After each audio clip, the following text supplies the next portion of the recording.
வணக்கம் நேர்களே. ஹலோ, உங்களுடைய நிகழ்ச்சியில் எல்லாரையும் சந்திப்பதில் மிக்க மகிழ்ச்சி.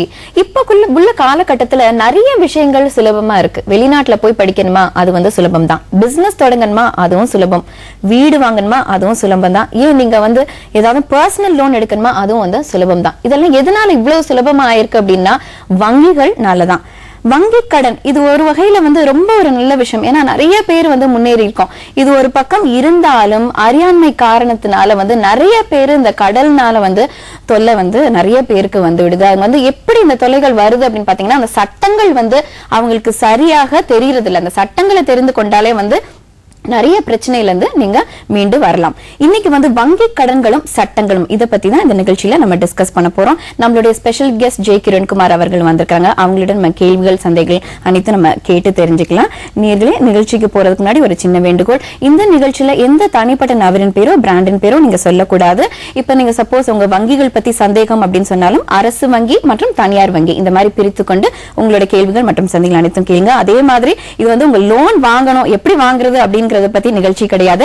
வங்கி கடன்களும் சட்டங்களும் இதை சார்ந்த கேள்விகள் மட்டுமே இந்த நிகழ்ச்சியில நீங்க கேட்கலாம். நிகழ்ச்சிக்கு போறதுக்கு முன்னாடி வழக்கம் போல அந்த டெலிபோன் எண்களை நீங்க நோட் செஞ்சுக்கோங்க. உள்ளூர் நேர்கள் தொடர்பு கொள்ள வேண்டிய தொலைபேசி எண்கள் 17077 மற்றும் 64628270. வெளியூர் நேர்களும் எங்களுக்கு வழக்கம் போல தொடர்பு கொள்ளலாம். 044 செலுத்திவிட்டு 17073 எங்களுக்கு தொடர்பு கொள்ளலாம். அதே லேண்ட்லைன் நம்பர்ஸ் தான், அதையும் நோட் செஞ்சுக்கோங்க. கைபேசி எண்கள் 9444901011 மற்றும் 9444901021. வெளிநாட்டு நேர்கள் கூட எங்களுக்கு வழக்கம் போல தொடர்பு கொள்ளலாம். 009144253970 எண்களுக்கு நீங்க தொடர்பு கொள்ளலாம். நேர்களே, லைவ் ப்ரோக்ராம் டெய்லி பொதுகையில பாத்துட்டு இருக்கீங்க. இருந்தாலும் நான் மறுபடியும் உங்களுக்கு ஞாபகப்படுத்துறேன், நீங்க பேசும்போது உங்க டிவி வால்யூமை கம்ப்ளீட்டா கம்மியா வச்சுட்டு பேசினாதான் எனக்கு கேட்காம கிளியரா கேட்கும். சில பேர் என்ன பண்ற தவறு என்னன்னு பாத்தீங்கன்னா, செல்போன் எடுத்துட்டு போய் டிவி பக்கத்துல நின்று பேசுறீங்க. அதுவும் செய்யாதீங்க. அதுவும் எனக்கு கேட்டுட்டே இருக்கும். நீங்க பேசும்போது உங்க பேரு எங்க இருந்து பேசுறீங்க அப்படிங்கிற விவரத்தையும் சொல்லிடுங்க. அதே மாதிரி உங்க கேள்விகளை சுருக்கமா கேளுங்க. ஏன்னா நிறைய நேர்கள் வெளியூர்ல இருந்தும் வெளிநாட்டுல இருந்தும் காத்துட்டு இருக்காங்க இந்த நிகழ்ச்சிக்கு. நான் ஓவர் டு சார். வணக்கம் சார். இப்ப கடன் அப்படின்னு சொல்லும் போதே இந்த காலத்துல ஒரு பயம் இருக்கும், ஒரு அச்சம் இருக்கும். ஐயோ, கடன் பட்ட நெஞ்சம் அப்படின்பாங்க. இப்ப everything is easy, loan just a minute away அப்படின்னு தான் அட்வர்டைஸ்மெண்டே பாத்தீங்கன்னா பல பிரபலமான இடத்துல பாத்தீங்கன்னா லோன் வேணுமா 5 நிமிடம் தான். ஜுவல் லோன்ல இருந்து பிசினஸ் லோன் எல்லா லோன்ஸுமே இருக்கு. இப்ப இந்த லோன் அப்படிங்கிறது வங்கியில எந்த காலத்துல இருந்து இவ்வளவு பிரபலமாச்சு? அதாவது இப்போ பேங்க் லோன்ஸ் இந்த வசதிகள் எல்லாமே பார்த்தீங்கன்னா தனியார் வங்கிகள் ஒரு 93-95 தான் பார்த்தீங்கன்னா இந்தியாவை பொறுத்த வரைக்கும் தனியார் வங்கிகள் குளோபலி பார்த்தீங்கன்னா ஒரு பிரைவேட்டைசேஷன் சொல்லக்கூடிய அந்த ஒரு கட்டாயத்தில் நிறைய வங்கிகள் வந்ததுக்கு அப்புறமா தான் இந்த மாதிரி ஃபண்ட்ஸ் ஃப்ளோ என்பது மக்களுக்கு நிறைய கிடைக்க ஆரம்பிச்சது. அதில் எந்த ஒரு மாற்றமும் கிடையாது. பட் என்ன ஒரு இதனால் ஒரு ட்ராபேக்குன்னு பார்த்தீங்கன்னா, அதை வாங்கக்கூடிய நபர்களுடைய அந்த அறியாமை மற்றும் இப்போ நீங்கள் ஏற்கனவே சொன்ன மாதிரி அவங்களுக்கு அந்த எஜுகேஷன் அது சம்மந்தமாக நான் சொல்கிறது, இந்த எஜுகேஷன் சொல்கிறது என்ன ஆஸ்பெக்ட்னா, படித்தவர்கள் படிக்காதவர்கள் என்ற ஒரு கான்செப்டே இல்லாமல் அதை மீறி இதோடைய ரூல்ஸ் அண்ட் ரெகுலேஷன்ஸ் தெரிந்து கொள்ளாமல் கடன் கிடைக்குதுன்றதால வாங்கிக்கக்கூடிய ஒரு சூழ்நிலை தான் மக்கள் நிறைய பேர் இதனால் பாதிக்கப்பட்டிருக்காங்க. ஒரு பக்கம் இதனால் பயன் அடையவில்லை என்று சொல்லவில்லை, பயன் அடைந்தவங்களும் இருக்காங்க.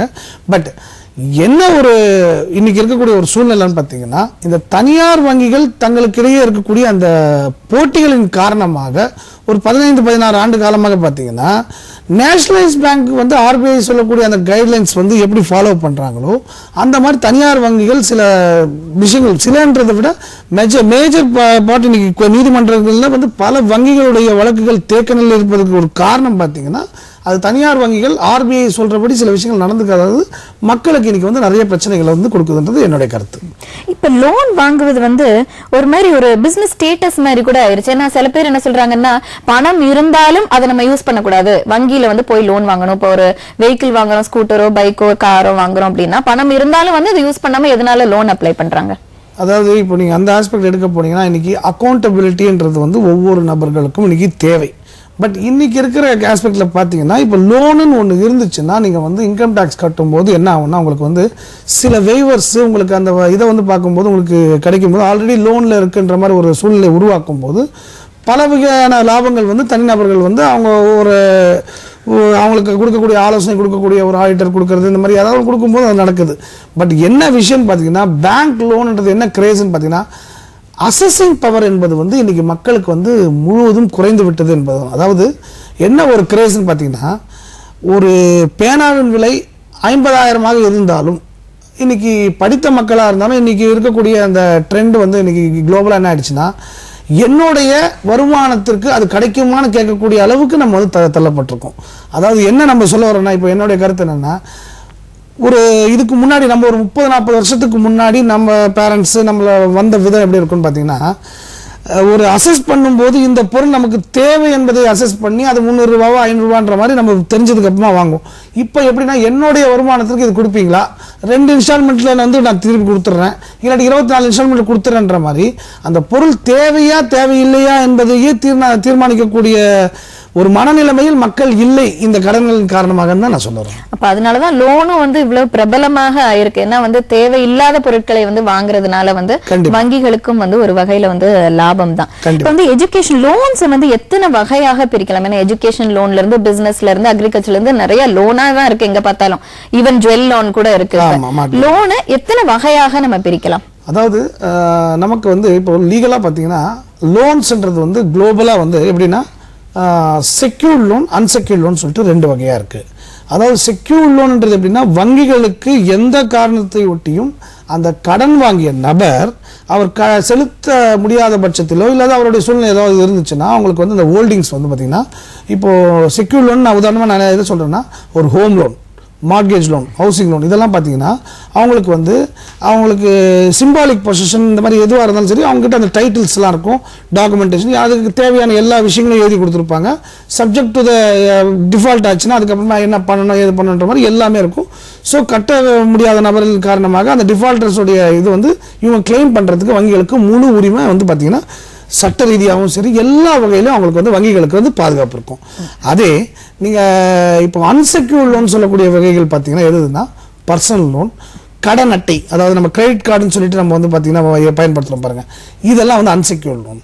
பட் சட்ட ரீதியாகவே அவங்களுக்கு இருக்கக்கூடிய அந்த பைலாஸ் வந்து பார்த்தீங்கன்னா அன்செக்யூர்ட் லோனை பொறுத்த வரைக்கும் இது முழுமையாக வங்கிகளுடைய ரிஸ்க் தான் வந்து சொல்லியிருக்காங்களே தவிர அதனால தான் அவங்க என்ன பண்றாங்கன்னா அவங்களுடைய வட்டி விகிதாச்சாரம் எதுவாக இருந்தாலும் ஒரு 36 மாசம் இஎம்ஐ போடுறாங்கன்னா 20 மாசம் 18 மாசத்துலயே பார்த்தீங்கன்னா அவங்களுடைய அசலோடு கூடிய குறைந்தபட்ச வட்டியோடு வந்து வசூல் பண்ணக்கூடிய லெவல்ல தான் அது இருக்கும். இதை பத்தி தொடர்ந்து பேசலாம். ஒரு நேர் லைன்ல வந்துட்டாங்க என்ன சொல்றாங்கன்னு பார்க்கலாம். வணக்கம் பொதிகை.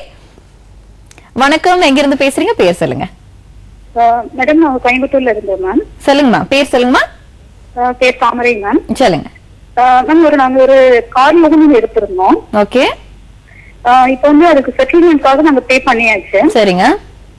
பட் பாத்தீங்கன்னா திடீர்னு வந்துட்டு அமௌண்ட் எல்லாம் வாங்கிட்டு போனதுக்கு அப்புறம் டிடி எடுத்துட்டு சொன்னாங்க. டிடி எடுத்து கொடுத்தாச்சு. கொடுத்ததுக்கு அப்புறம் பாத்தீங்கன்னா செக் வாங்கிட்டு போனதுக்கு அப்புறம் திரும்பி அவங்க வந்து சொல்றாங்க நீங்க இன்னும் எக்ஸ்ட்ரா பே பண்ணணும் அப்பதான் வந்துட்டு அக்செப்ட் பண்ண முடியும். ஃபர்ஸ்ட் செட்டில்மெண்ட் இவ்வளவு அமௌண்ட் அப்படின்னு பேசி எல்லாமே பண்ணியாச்சு மேம். பட் இப்ப வந்து திடீர்னு வந்து இல்ல நீங்க எகைன் எக்ஸ்ட்ரா நீங்க பே பண்ணாதான் வந்து என்ஓசி தர முடியும் இது எது மாதிரி சொல்றாங்க.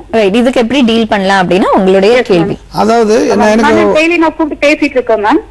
அவங்க கூப்பிட்டு கேட்டா நான் கேட்டு சொல்றோம் அப்படின்னு சொல்றாங்களே தவிர இது வரல எதுவுமே எனக்கு பதில் தர மாட்டேங்குது. ஓகே. அதாவது நீங்க இப்ப கொடுத்த அந்த டிடி கொடுத்து போது ஏதாவது லெட்டர் எழுதி வாங்கிட்டீங்களாமா? அதாவது இந்த மாதிரி அவங்க செட்டில்மென்ட்னு சொல்லிட்டு அவங்க பேங்க்ல இருந்து ஒரு காப்பி கொடுத்திருக்காங்க. ஓகே ஓகே, நான் இப்ப சொல்றேன். பட் என்னன்னா நாங்க இவ்வளவு அமௌண்ட் பே பண்ண முடியும் சொன்னோமோ அந்த அமௌண்ட் ஃபர்ஸ்ட் அக்செப்ட் பண்ணிட்டு எகைன் செட்டில்மெண்ட் கொடுக்கும்போது பாத்தீங்கன்னா ஒரு 5,000 எகைன் எக்ஸ்ட்ரா போட்டு மறுபடியும் சரி அதுக்கு கேஷா கொடுக்குற சொன்னா அவங்க வந்து கலெக்ட் பண்ணவே இல்லை சார். இப்ப என்னன்னா சார் அந்த 5,000 பிளஸ் இன்னும் எக்ஸ்ட்ராவா பே பண்ணணும் அப்படின்னு சொல்றாங்க. உங்களுக்கு விற்கும் போது அவங்க சொல்லல இப்ப வந்து பணம் கொடுத்த உடனே திருப்பி பணத்தை கொடுத்தாதான் வந்து அதாவது இவங்களுக்கு வந்து செட்டில்மெண்ட்னு சொல்லிட்டு அந்த வரக்கூடிய முகவர்கள் அதாவது இவங்க சொல்றவங்க யாருன்னு பாத்தீங்கன்னா இந்த வங்கின்னு சொல்றது வந்து யார் சொல்றாங்கன்னா பிரைவேட் பேங்க்ல இருக்கக்கூடிய முகவர்கள் வந்து ஒரு செட்டில்மெண்ட் லெட்டர் மாதிரி இவங்களுக்கு நீண்ட நாளாக கஸ்டமர் இப்போ பேசுறாங்க பாருங்க, அவங்களுக்கும் வங்கிக்கும் இருக்கக்கூடிய அந்த கடன் அட்டை சம்பந்தமான ஒரு தொகை இருக்கும். அந்த தொகை வந்து அதிகம்ன்ற மாதிரி இவங்க ஏதோ ஃபீல் பண்ணி அந்த வரக்கூடிய முகவர் வந்து என்ன பண்ணுவார்னா, தான் வந்து இந்த ஒரு குறிப்பிட்ட தொகையோடு நீங்கள் கேட்ட மாதிரி நான் முடிச்சு தரேங்கன்ற மாதிரி அவங்க வந்து ஒரு நெகோஷியேட் பண்ணி டோர் ஸ்டெப்புக்கு வந்து கேட்கும்போது இவங்களும் ஒத்துக்கிட்ட அமௌண்ட் ஒன்று இருக்குது. அதை கொடுக்கும்போது அந்த செட்டில்மெண்ட் லெட்டரில் என்ன கொடுத்தாங்களோ அதன்படி இவங்க கொடுத்துருக்கப்போ ஒரு 5000 ரூபாய்